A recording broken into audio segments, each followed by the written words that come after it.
मम्मा बचा लो, मम्मा लेके जा रहा है, मम्मा इसके हाथ में बहुत बड़ी कुल्हाड़ी है, मेरा गला काट देगा, मम्मा बचा लो, मम्मा बचा लो। और वो जब सोता था ना तो वो चीख के उठता था कि मम्मी मेरे को बचा लो, मेरे को कोई लेकर जा रहा है। तो उस टेरेस पे एक लेडी झूला टाइप था, उसमें बैठ के झूल रही है और बुला रही है कि मेरे पास आ जा। और पूरी लेडी जली हुई है, बाल एकदम लंबे घने और वाइट कलर की साड़ी पहनी हुई थी। तो मम्मा ले जा रहे हैं, मम्मा मत करो, मम्मा मत करो, मम्मा ले जा रहे हैं, मम्मा कुल्हाड़ी लेके खड़ा है, मेरा गला काट देगा, मम्मा मेरे सीने पे पैर है उसका, मेरे को सांस नहीं आ गई है। जय श्री राम दोस्तों, आप सभी का स्वागत है अक्षय वशिष्ठ चैनल पर।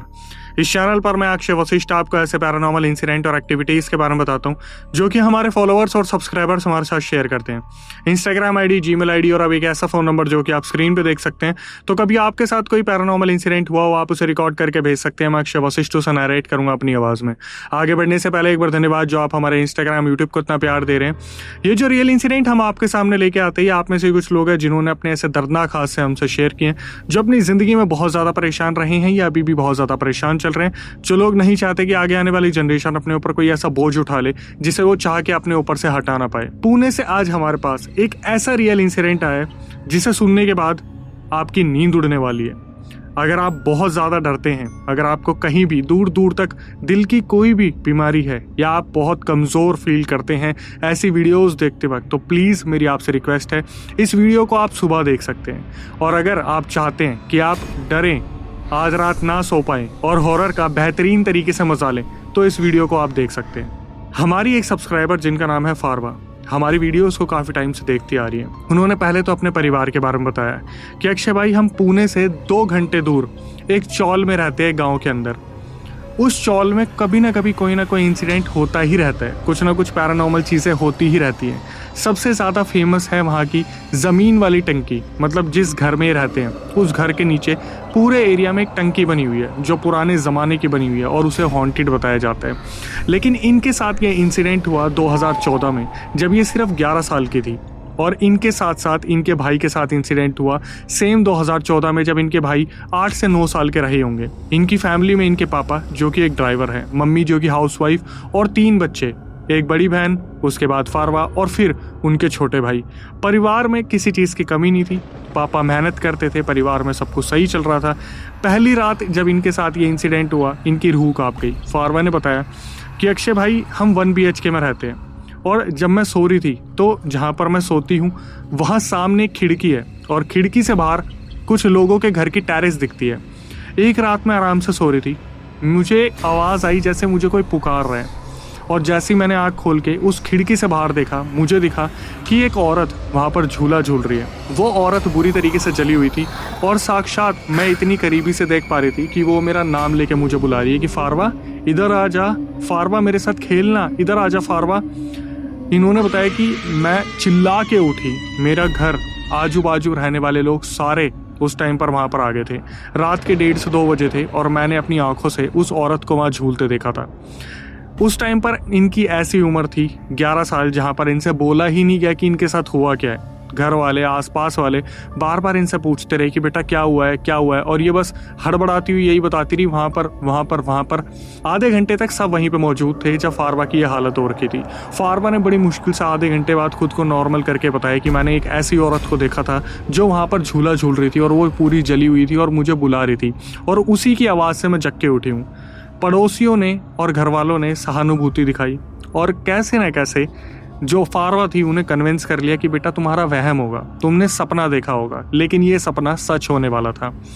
उस रात फारवा को नींद नहीं आई। अगले दिन इनके ही बगल वाले घर में एक नया विवाहित जोड़ा आता है, नई नई शादी करके एक जोड़ा वहाँ पर शिफ्ट हुआ था।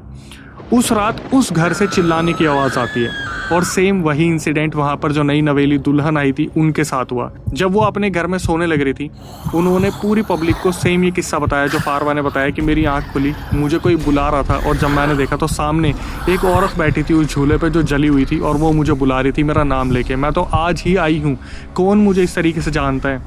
तब पता चला कि इनके मोहल्ले में कोई ना कोई ऐसी दिक्कत चल रही है। अब ये लोग एक मौलाना को बुलाते हैं और मौलाना से पूछना शुरू करते हैं। तो मौलाना ये तो नहीं बताते कि इन्होंने जो देखा वो क्या था, बट इनको एक ताबीज़ दिया जाता है, और सिर्फ इनको नहीं, इन 5 को दिया जाता है, और सामने जो नए नवेला एक जोड़ा आया था उनको भी 2 ताबीज़ दिए जाते हैं। अब आप ये एक्सपेक्ट कर रहे होंगे कि मैं बोलूँगा ताबीज़ मिल गया तो इनके घर में सब कुछ शांत हो गया। नहीं, अब इनके घर में हरकतें बढ़ने लगी।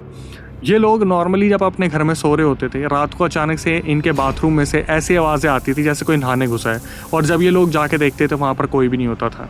दिन दहाड़े रात भर इनके बर्तन गिरते रहते थे।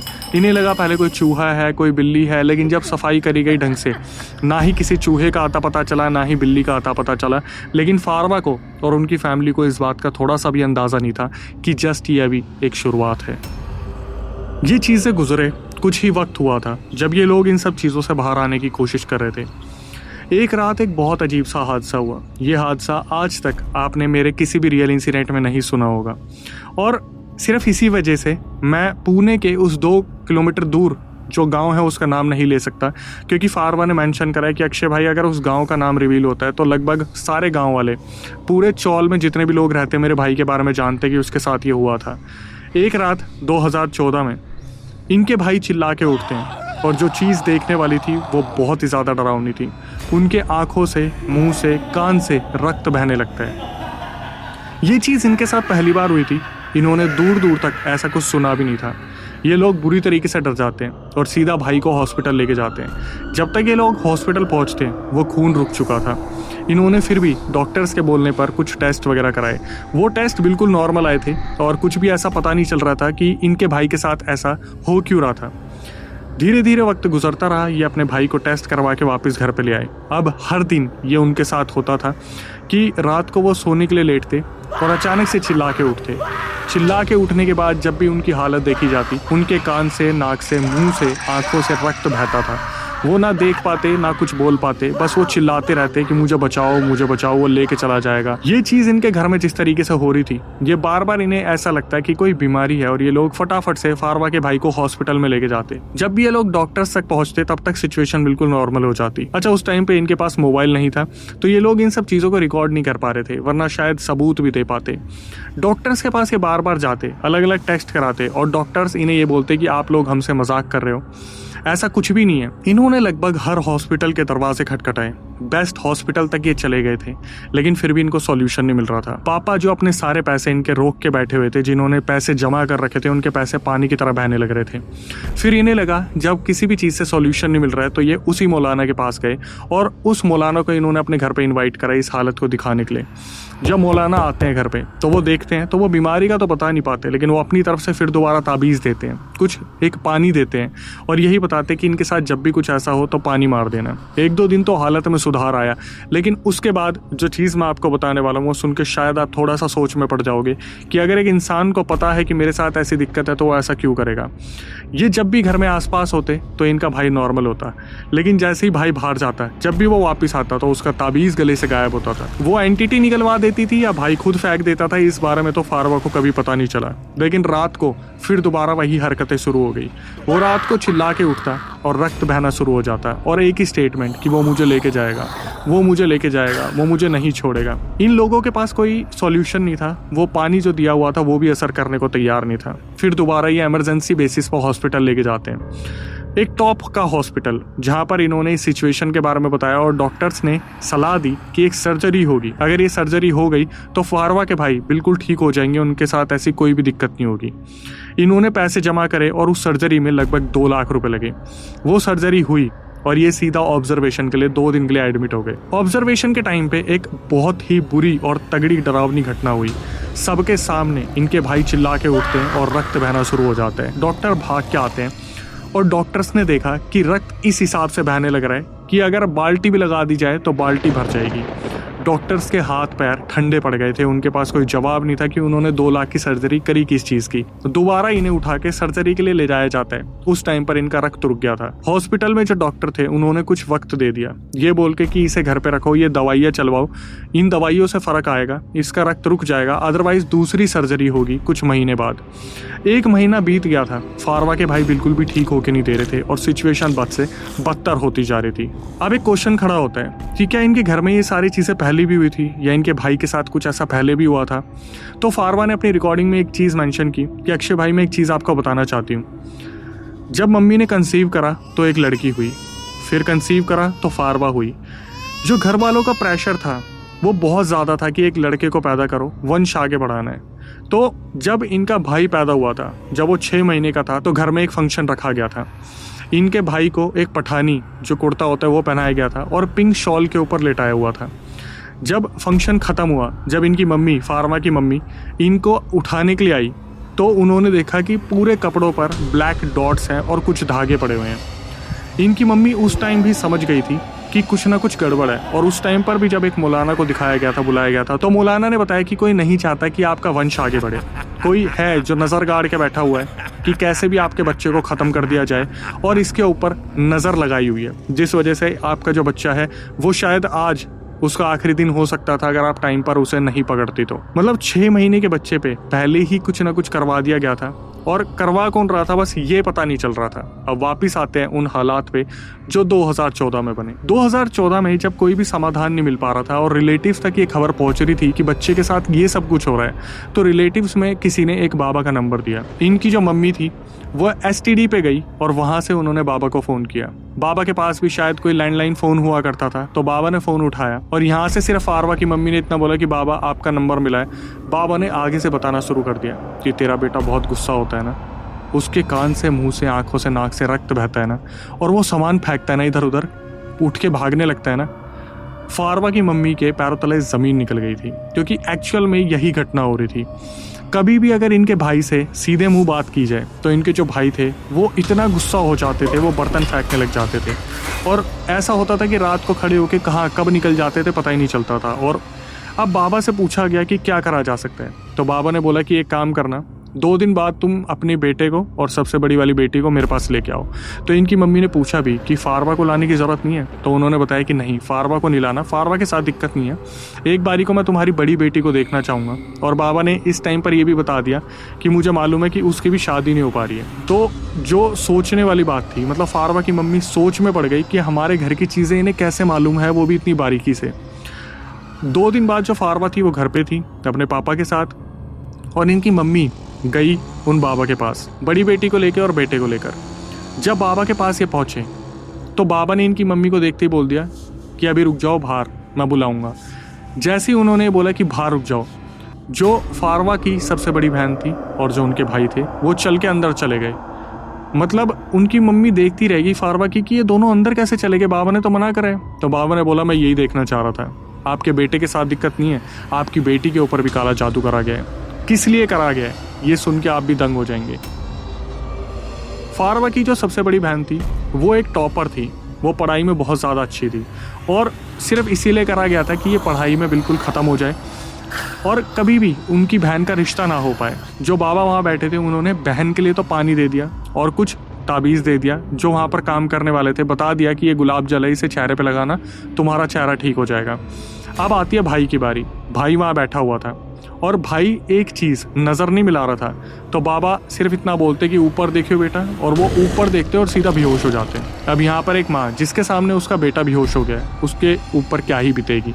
जो फारवा की मम्मी थी वहाँ पर रोने लग जाती है और बाबा से पूछती है कि बाबा इस चीज़ का क्या सॉल्यूशन है, हम लगभग 1-2 महीने से परेशान चल रहे हैं और इस चीज़ का कोई सॉल्यूशन मिल नहीं पा रहा है। तो बाबा बताते हैं कि दोनों के ऊपर ही काला जादू करा गया है और दोनों को ही खिला रखा है, इसलिए इतना स्ट्रॉन्ग है।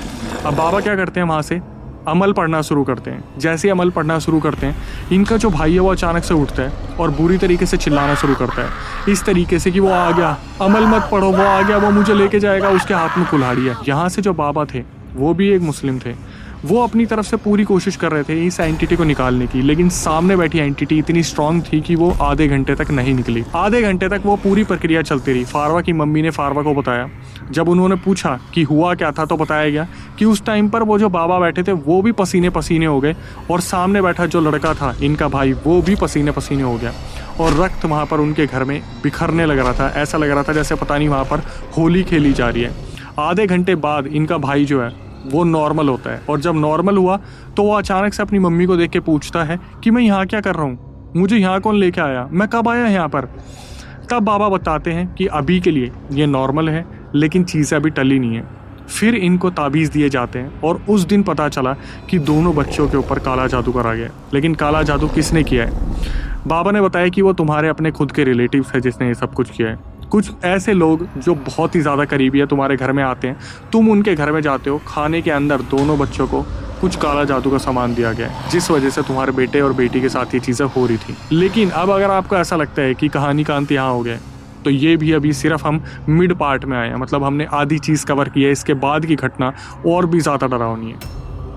अब जो फारवा की मम्मी थी वो बाबा से पूछना शुरू करती है कि बाबा अगर इस चीज़ का अंत नहीं हुआ तो इस चीज़ का अंत होगा कैसे। तो बाबा ने फारवा की मम्मी को कहा कि 40 दिन तुम्हें लगातार अमल पढ़नी पड़ेगी, और उस दौरान आपको ये देखना है कि आप सामने सामने अमल पढ़ोगे, और जब आप अमल पढ़ोगे तो आपका बेटा आपके सामने चिल्लाएगा, आपका बेटा बेटा नहीं होगा, वो एंटिटी उसके शरीर में आएगी। 40 दिन अगर आपने लगातार उस अमल को अपने बेटे के सामने पढ़ लिया तो आपका बेटा मौत से बच जाएगा। इस टाइम पर एक ऐसी सिचुएशन आ गई थी जहाँ पर बताया गया कि उतारे के टाइम पर ऐसा हो सकता है कि आपको खतरा आ जाए। तो एक माँ ऐसे टाइम पे क्या करेगी? उन्होंने सीधा बोल दिया कि आप मेरे बेटे को बचा लो, मुझे अगर कुछ भी होता है तो मुझे कोई भी दिक्कत नहीं है। वो अमल बताई गई और सारी चीज़ें बता के कुछ सामान दे के, जैसे कि पानी, ताबीज़, घर पर वापस भेज दिया गया। उस रात कुछ भी नहीं हुआ। अगली शाम जब इनकी मम्मी बैठती है अपने बेटे को सामने बैठा के अमल पढ़ना शुरू करती है, तो बेटा बुरी तरीके से पोजेस हो जाता है, चिल्लाता है, बुरी तरीके से चिल्लाना शुरू करता है कि मम्मी मत पढ़ो, वो आ गया, वो मुझे लेके चला जाएगा, मैं खतरे में हूँ। इनकी मम्मी खुद रुक गई और सीधा बाबा को फ़ोन मिलवाती हैं कहीं एसटीडी से, और बाबा से बात करती है। तो बाबा यही बोलते हैं कि मत रुको, 40 दिन तक ये होता रहेगा, तुम्हें पढ़ते रहना है, वो तुम्हारा बेटा नहीं है, एंटिटी रोकने की कोशिश करेगी, मत रुको। इनकी मम्मी वापस आती है और अमल पढ़ना शुरू करती है। कब बेटा आधे घंटे में बेहोश हो जाता है पता ही नहीं चलता। दूसरे दिन फिर दोबारा अमल पढ़ना शुरू करते हैं, फिर दोबारा इनका जो बेटा था वो पोजेस हो जाता है। फारवा, उनकी बड़ी बहन, पापा सब देख रहे थे कि हो क्या रहा है। धीरे धीरे वक्त गुजरने लगा, और कैसे 10 दिन बीत गए पता ही नहीं चला। 10 दिन तक फारवा के भाई चिल्लाते रहते थे कि वो आ जाएगा, वो ले जाएगा, मेरे साथ ऐसा मत करो, मेरे साथ ऐसा मत करो। 10 दिन बाद ये पोजेशन की एक्टिविटीज रुकना शुरू हो गई। 40 दिन बीतते हैं और वक्त आता है दूसरी सर्जरी का। दूसरी सर्जरी की डेट मिली हुई थी और डॉक्टर्स को पैसे पहले से ही दिए हुए थे, तो सर्जरी करवानी ज़रूरी थी। ये लोग घर से निकलते हैं हॉस्पिटल पहुंचने के लिए, और ये हॉस्पिटल पहुंच ही नहीं पाते, क्योंकि हॉस्पिटल सामने होते होते भी इन्हें हॉस्पिटल दिखता नहीं है। ये हॉस्पिटल के इर्द गिर्द घूमते रहते हैं। आधा घंटा हो गया इन्हें हॉस्पिटल के आसपास घूमते हुए। तो ये एक बाबा को देखते हैं जो वहाँ से गुजर रहे थे, और बाबा से पूछते कि बाबा यहाँ एक हॉस्पिटल हुआ करता था। बाबा इनकी शक्ल की तरफ देखते और दूसरी तरफ हॉस्पिटल की तरफ देखते, बोलते ये तो रहा हॉस्पिटल। अब बाबा को ये जो फैमिली है दिखाती नहीं कि क्या दिक्कत है, बोलते अरे हाँ ये रहा ये रहा ये रहा। इनकी मम्मी समझ गई थी कि वो एंटिटी अब भी छल कर रही है कि इनके सामने हॉस्पिटल इन्हें दिखे ही ना। फिर दोबारा इनकी मम्मी दुआ पढ़ना शुरू करती है। जो अलम था, जो भाई था, वो खड़ा खड़ा वहाँ पे कांपने लग जाता है, बुरी तरीके से कांपने लग जाता है और पसीने पसीने हो जाता है। 40 दिन बीत गए, सर्जरी हो गई, और कुछ दिन बाद उतारा करना था। जो बाबा थे उन्होंने बताया था कि एक कपड़ा जो दिया गया था, नारियल दिया गया था, कुछ और चीज़ें भी दी गई थी, वो रात को शमशान में दबा के आनी थी। और रात का वक्त था 10:30 बजे का, जहाँ पर सिर्फ और सिर्फ फारवा की मम्मी को जाना था, उनके साथ और कोई नहीं जा सकता था।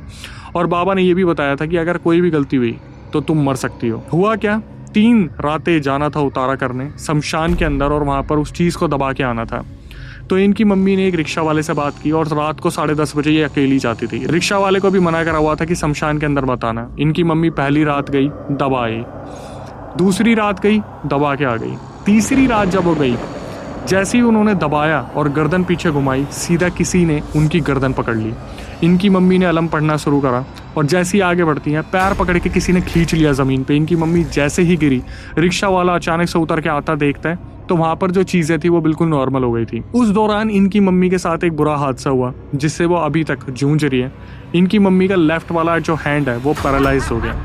इनकी मम्मी अपने लेफ्ट वाले हाथ को महसूस ही नहीं कर पा रही थी। वो रिक्शा में बैठती है और सीधा घर आ जाती है। घर पे आने के बाद देखती है कि नानी घर पे आ रखी है और वो नानी को सब कुछ बताती है कि ऐसे ऐसे हम उतारा करवा रहे हैं और ऐसे ऐसे मेरा लेफ्ट हैंड काम नहीं कर रहा है। तो बाबा जी को फ़ोन करा गया और बाबा ने साफ साफ बता दिया कि बेटा अब जब तुम बच्चे को बचाओगी तो कुछ तो तुम्हें भी कुर्बान करना पड़ेगा। तो इनकी मम्मी ने अपना लेफ्ट हैंड कुर्बान कर दिया। इसके बाद जब उतारा हो चुका था तो इनका जो भाई था वो वक्त रहते तो ठीक रहा, लेकिन फिर एक रात जब ये तीनों भाई बहन लाइन से सो रहे थे तो सोने से पहले इनकी जो बड़ी बहन थी, जो एक टाइम पर खुद भी पोजेस थी, वो दुआ पढ़ रही थी।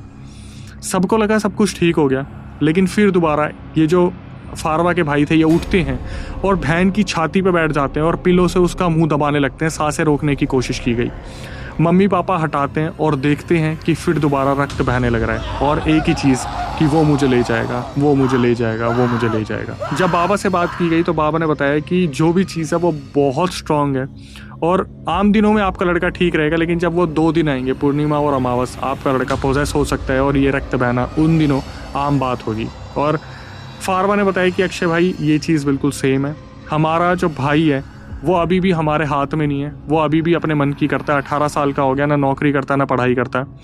जो चीज़ करी गई थी वो एक्यूरेट बिल्कुल वैसी हो रही है। ये चीज़ें इसीलिए की गई थी कि जो भाई है वो घर छोड़ के चला जाए और उसकी संगत इसी तरीके की है। आज भी अमावस पूर्णिमा पर वो पोजेस हो जाता है, एंटिटीज़ अंदर आ जाती है और रक्त बहना शुरू हो जाता है। इसके बाद इन्होंने एक बात बताई कि अक्षय भाई कुछ टाइम बाद हमारे एक रिलेटिव थी, उसके साथ भी ये हुआ, जहाँ पर उसके भी हर जगह से रक्त बहना शुरू हो जाता था, मुंह से, कान से, नाक से और आंखों से। लेकिन वो औरत बच नहीं पाई क्योंकि वो सिर्फ हॉस्पिटल के चक्कर में रह गए।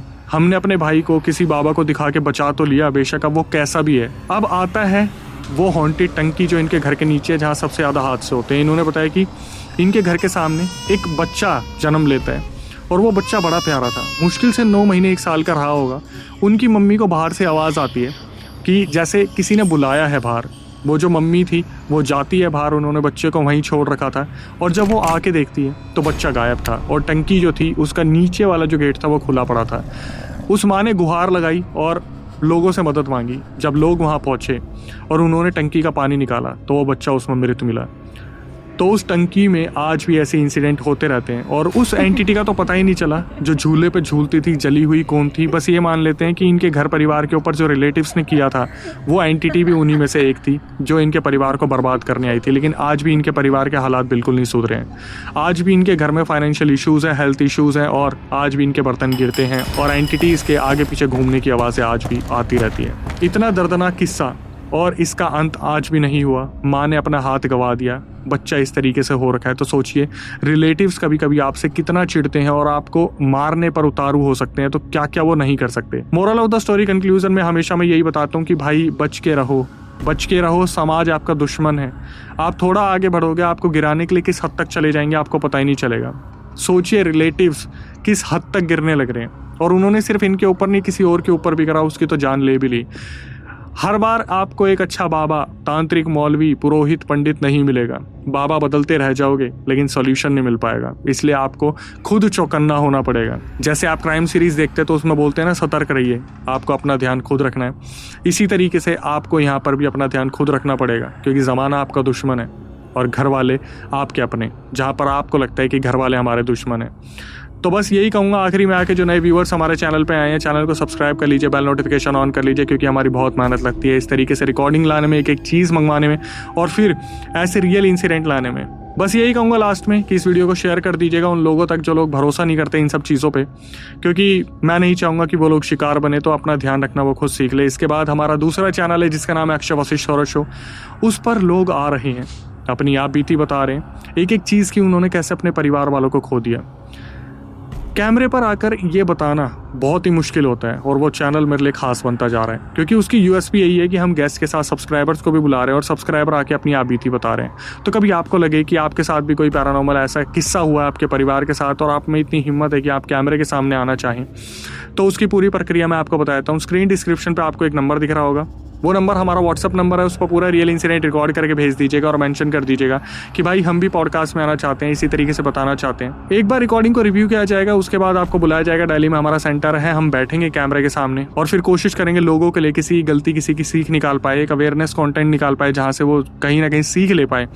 इसके बाद कभी आपके साथ कोई पैरानॉर्मल इंसिडेंट हुआ हो तो आप उसे रिकॉर्ड करके भेज सकते हैं। मैं अक्षय वशिष्ठ उसे नरेट करूंगा अपनी आवाज़ में। प्रक्रिया बिल्कुल सेम है, स्क्रीन डिस्क्रिप्शन पर व्हाट्सअप नंबर है, रिकॉर्ड करके भेज दीजिए। इसके बाद यही कहूँगा, अब हम स्पॉटिफाई पे अवेलेबल है, तो चलते फिरते आप वहाँ हमें सुन सकते हैं, लेकिन एक्सक्लूसिव कंटेंट आपको यूट्यूब पे ही मिलेगा। इंस्टाग्राम, यूट्यूब को इसी तरीके से प्यार देते रहिए। परिवार का ध्यान रखिए। इस किस्से से आपको सुनने को मिला होगा कि माँ बाप आपको बचाने के लिए किसी भी हद तक जा सकते हैं और आप उनके लिए क्या कर रहे हैं वो आप अच्छे से जानते हैं। जवाब यहाँ नहीं तो ऊपर तो देना पड़ेगा। आज आप उन्हें दुख देंगे तो कल को आपको इतने दुख मिलेंगे कि आप याद करेंगे कि हमने अपने वक्त में क्या किया था। तो अपने कर्मों को सुधारिए और अपने माँ बाप की सेवा में लग जाइए। दादा दादी, नाना नानी, भाई बहन, सबका ध्यान रखिए। एक ऐसा नाम बनिए कि आपका नाम रोशन हो, ऐसा नहीं कि डूबता नाम आपका दिखे। टिल देन, नई वीडियो, नए पॉडकास्ट आने तक stay tune with the channel. Beds से बेस्ट डॉक्टर, बेड्स से बेस्ट मौलवी, तांत्रिक, सबको बता दिया। मेरा भाई बच गया। एक कपल रहता था जिनको छोटा बच्चा था। उसकी मम्मा उसको हॉल में लेकर आई, बिठाई और उसको किसी ने आवाज़ दिया तो वो बाहर गैलरी में गई और जैसे ही गैलरी से वापस लौटी, टाँकी खुली थी और बच्चा मिसिंग था। और अंदर जाके वो बच्चे को ढूंढना स्टार्ट किए तो लिटरली वो बच्चा डेड मिला।